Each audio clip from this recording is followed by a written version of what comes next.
When I got smart and sold my primary residence to start investing in investments that actually made sense, woo! I needed a place to diversify quickly as opposed to some money market or some high reward checking account. Let's face it, turnkey rentals are cool and syndications are great, but they don't come around often. I stumbled upon the American Homeowner Preservation Fund. The owner, George Newmary, once apartment syndicator too, is now sponsoring the podcast. His fund cuts the middleman out to crowdfund the solution to the mortgage crisis in America. They are empowering you to fund the purchase of distressed mortgages and earn returns that smoke any other passive fund. If you find something else better out there, let me know. Oh yeah, they work with families to keep them in their home after buying the underwater note at a huge discount. It's an opportunity to make an impact on families and communities while earning returns. Start investing with as little as $100 in investinahp.com. If you want the free Burn Zone book, please send me an email at lane@simplepassivecashflow.com.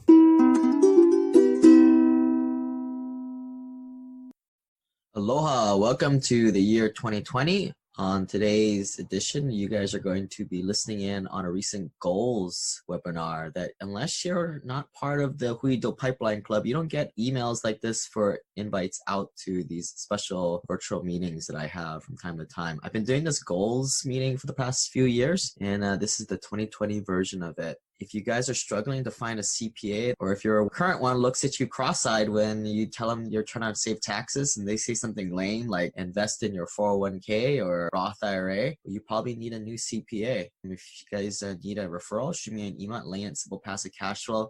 Let me know what you're working with. That way I don't send you to the wrong one. Again, you guys can check this out on the YouTube channel, Simple Passive Cash Flow's YouTube channel. And we're doing a little drawing in the YouTube channel where you guys subscribe, and once a quarter we'll try to pick a winner from there and we'll give them a prize.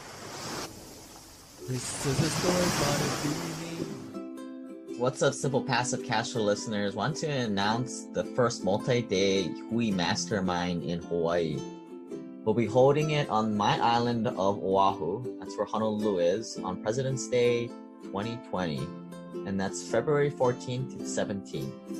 And a reminder, Valentine's Day is the 14th, but we'll keep that evening free if families and couples want to come on down for that. We're actually encouraging spouses and families to come down because that's part of the whole experience, getting to know other families and getting to know other Hui members. It's going to be a big part of this. So what to expect? Structured networking and masterminding with existing Hui investors and other affluent investors. We're going to create the time and the environment to build real relationships that you can take forward forever. And for you A students out there, we'll even be doing a full day of networking and mastermind and education. So once again, bring your families. We're going to have optional excursions such as a luau, happy hours, dinners, and some other activities to be able to have fun in the sun. And space is extremely limited because my vision is to kind of create this as a more of an intimate environment where we're all one big little ohana here. So come and combine business and pleasure in a little tax write-off. Hopefully you can get that write-off in before the 2019 ends. Those signing up now will be able to get a free one-on-one strategy session that if you want to stick around till Tuesday, we can knock that out. Or if you're leaving early, we can try and get that done throughout the weekend. But hope to see you out in Hawaii. Go to simplepassivecashflow.com/hui3 and we'll see you guys here.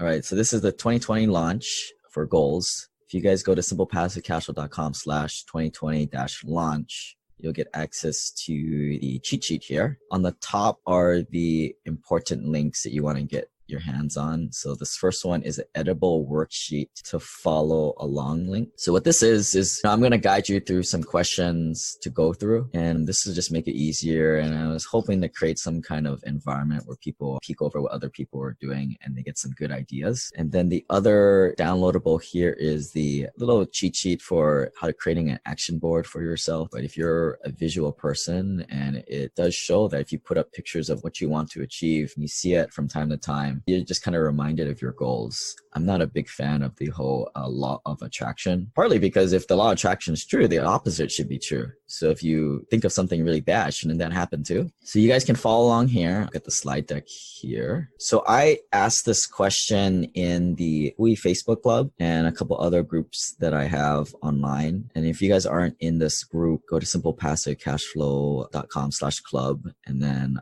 join the club there. And then you guys should get access to the private Facebook group. But the question I asked was, out of these three things, what is getting in your way of achieving your goals? Because all your failure of not achieving what you want is contributed to attention, focus, or time, or not having enough energy. So I kind of posed that out there in a little informal poll. And the big ones that came up a lot, I think, was time. And then second, attention and focus. Energy didn't seem to be a big thing. Me personally, I think after quitting my job, I got all time in the world. That's why I didn't check that box for that one. For me, it was just attention and focus. So if it is attention and focus, then let's actually set the attention and focus right now. If not, we're just doing whatever throughout the whole year. So here are some things. I'm going to ask you guys to get out of your comfort zone a little bit. We're going to utilize the breakout rooms in this. And we are going to ask you guys to get a pen and paper out or your mobile device and write some notes down. And just to kick things off, here's some things that I trying to get done in 2018. I was trying to get some assistance so I have to work 12-hour days, 7 days a week. And currently that's in progress right now. I tried to get a new book done and that was done.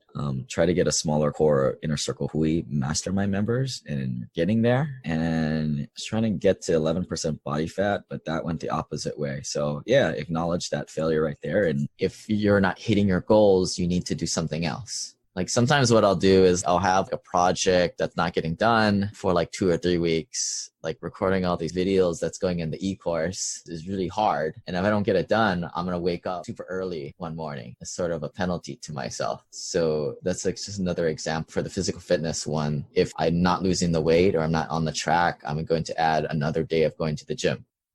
I was always frustrated by the numerous investing education programs out there who gouge their investors, charging them $5,000, $10,000, $25,000, even $40,000. I don't know about you, but I thought it was completely wrong when they tricked people, actually had them call their credit card providers to get a credit line increase to pay for the program. Many of these people could not afford these expensive coaching options and should have used it as a down payment for their first investment. If someone only had 20 grand, they should use that to buy a rental to get started.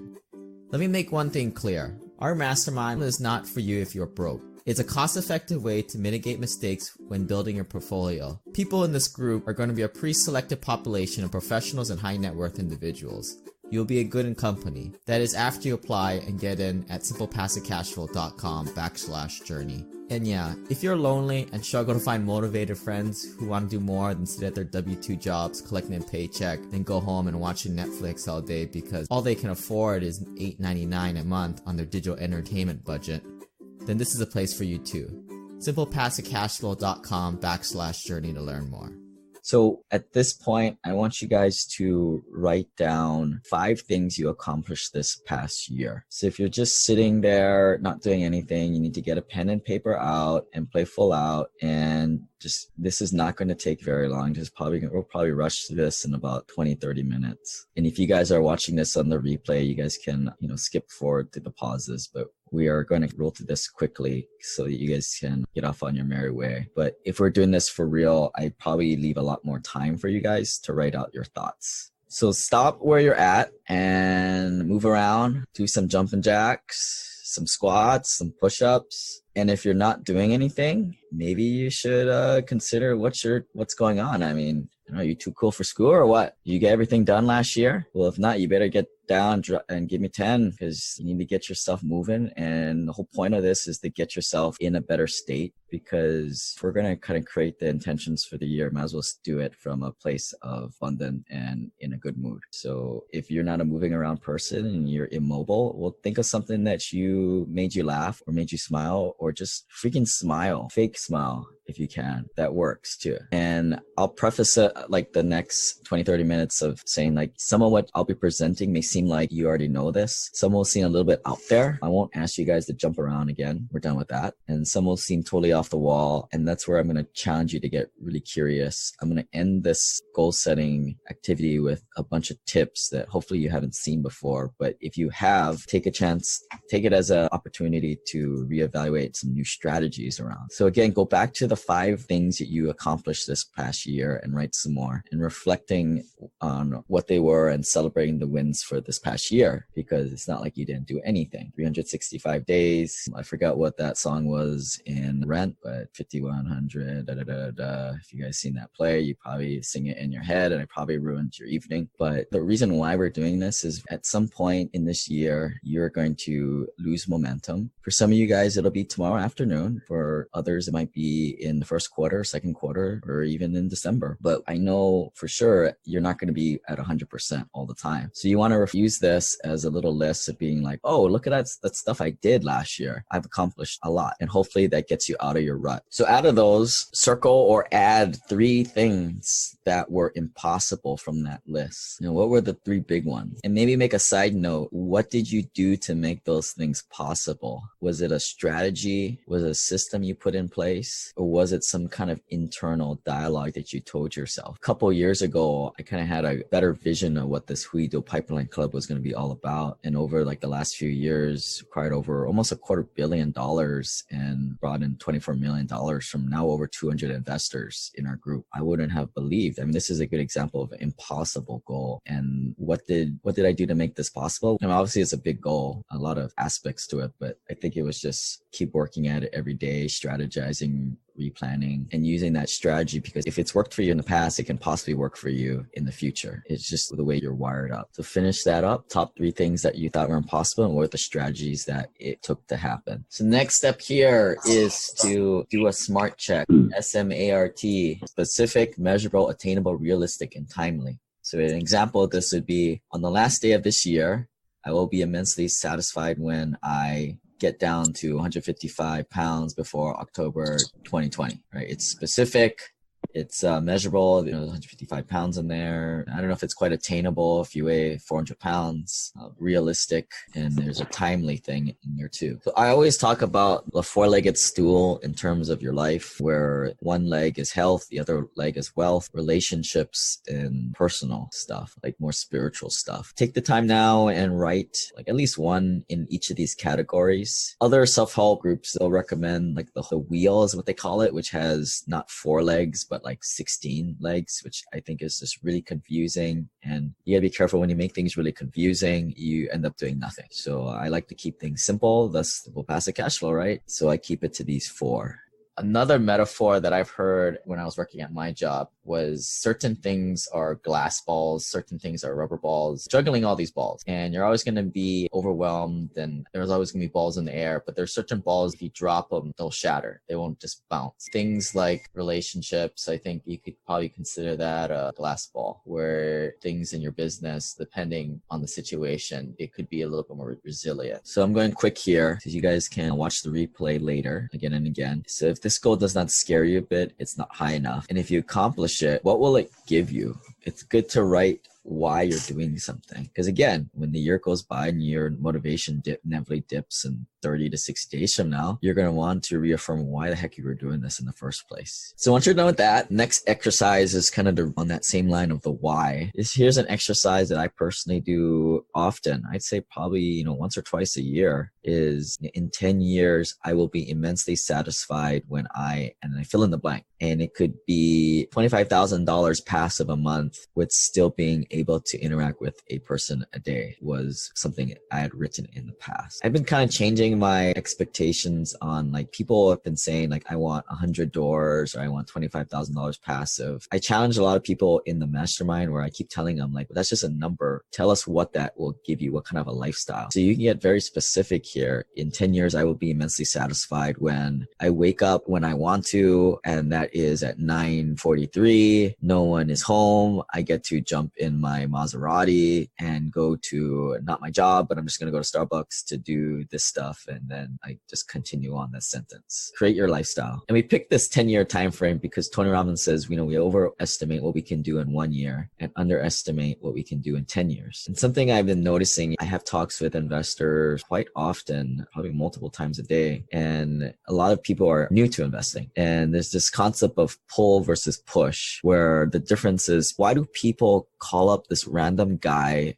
on the internet with this podcast? It's pretty much a personal call with a lot of financial personal information. And most times it's something that's compelled them or pushed them to do it. And that is some kind of unfortunate incident that has happened at their day job. For example, like maybe they got passed over by a promotion, or maybe they're going to get fired. They got put on probation, or maybe they just had their second kid and they just did the math the other day and they realized they're not going to have enough to be able to have the retirement that they want. Or maybe somebody else is driving a nicer car than them and they're pissed. There's something that compels people to get out of their normal set tracks. Unfortunately, this only lasts for about like 3 to 9 months typically. And I'll even see it in a lot of highly motivated people. I check back in on random people that I talk to. I know where they're at when they give me a call, and I kind of track them. I can do this because I have social media and I can spy on everybody. So what my finding is, the people that kind of transcend that 3 to 9 month period are people who find some kind of bigger meaning that pulls them to the next level. It's kind of like going from gear 1 to gear 2 to gear 3 to gear 4. And that mechanism is your why. Why are you doing this? And I outlined that in my book. Why do I do simple passive cash flow and stay up to 3 o'clock in the morning? Because I feel like there's a whole bunch of bad financial advice out there that's just robbing people's lives and not only retirements. And I've kind of set out to help people in that facet. So as corny as it sounds, yeah, it's been working. I've been at this for about 4 years and I haven't missed a week yet on the podcast. Don't get me wrong. I wanted to quit multiple times. And before I quit my day job, I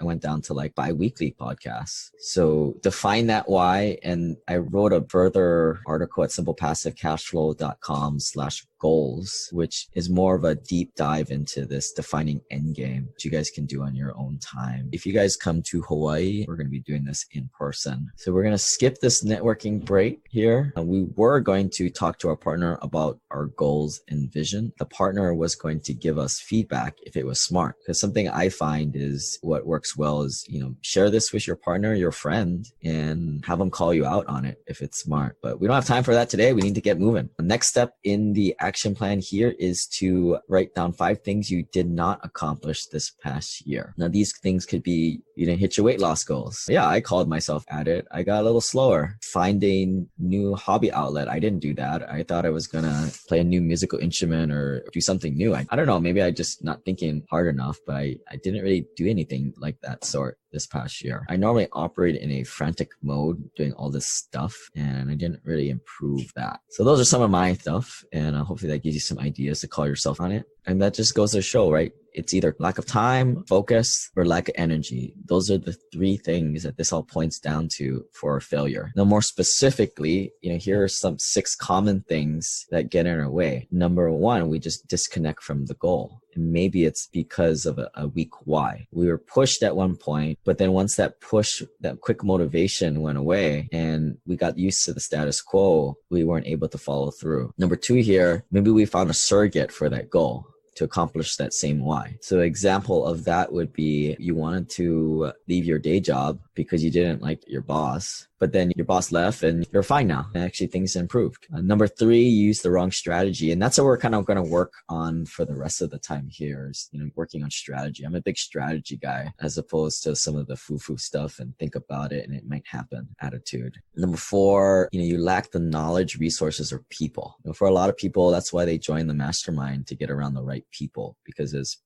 passive investors, especially accredited investors, or even people $500,000 net worth or higher, it's all in the network and the people that and the other people trying to do the same thing. Knowledge is found in podcasts and books. At some point, you kind of run the circuit on that. Maybe that was once a barrier for you. Number 5, you took the easy way. And maybe number 6, it was the whole crabs in a bucket theory. where you just had the wrong people around you that weren't growth mindset and kind of pulled you back down. So now look at your goals and at least take one of them now and break down the goal into 4 chunks. An example of the whole physical fitness here is being broken down. And I like to use physical fitness because it's very logical, as opposed to some of these bigger goals, just to outline the procedure. First step would be creating a routine of activity 3 days a week. Number 2, see, this is a defined check-in point. So evaluate process in March 1st. And when you do that, you literally want to write it down or put it on the calendar, whatever you use, and put it in as you evaluate the process and what you've been doing up to that point.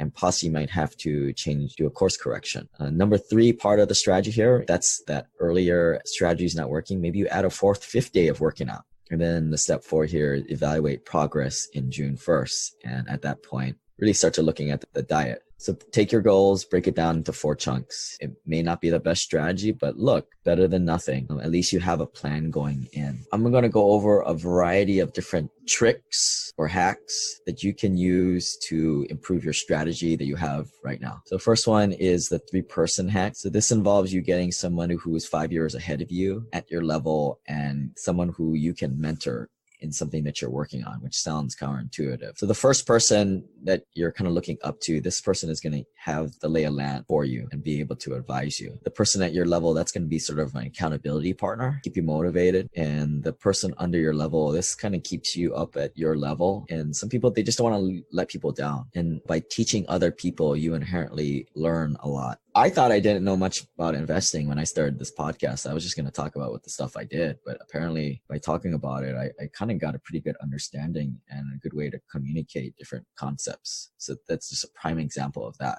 The next tip here that you can sort of employ is this concept of the 4 levels of the mentors. So for the first level, the lowest level, are mentors that unconsciously you absorb. So these would be the podcasts you listen to, the books you read, the news articles you read, the stuff that you see on TV. This is all the unconscious stuff that you're bringing in, and they influence your thoughts and create your set points on the way you act. The second level is informal mentors. Now, these are the guys who could possibly be 5 years or more ahead of you. That's going to help you out, give you the lay of land here or there. But make no mistake, after your chance meeting with them, or maybe it's a series, they don't really have skin in the game. They're here just to be a cool person and help you out. I think a lot of instances just in our Kui Facebook group club, it's a lot of good networking, but at the same time, it's a lot of informal networking and informal mentoring where you might just talk to one person and that's it. And that's why I like the passive investor accelerator and masterminds, you're able to really get to know people. It becomes more of a reciprocal relationship. For the informal mentor, they're helping you out, but they're not bought in as like the third level, which is more of a formal mentor where you're actually paying this person for their services, or maybe you're not paying for their services, but they have skin in the game. This might be akin to like your children, right? Because if you screw up, they're probably going to come and mooch off your money. So you don't want that to happen. Where being an informal mentor is kind of like your niece or nephew, you don't really care if they run around in the restaurant. They're not yours. You just have to deal with them once in a while. The last level, the highest level, is you kind of completing the circle of life and becoming a mentor of yourself and paying it forward. So here's some environmental systems you can create for yourself. I bought this little habit board. It hasn't come in the mail yet, so I'm excited to see if it works for me or not. But you build a habit and you put a push pin in the hole every day that you complete that task. And I think Jerry Seinfeld created this productivity hack where you don't break the chain. And it's your job to figure out what is this daily habit or hourly habit or whatever to do that's going to move you slowly towards your goals over the long term. And it could be something like you're going to do a set of abs at 8 o'clock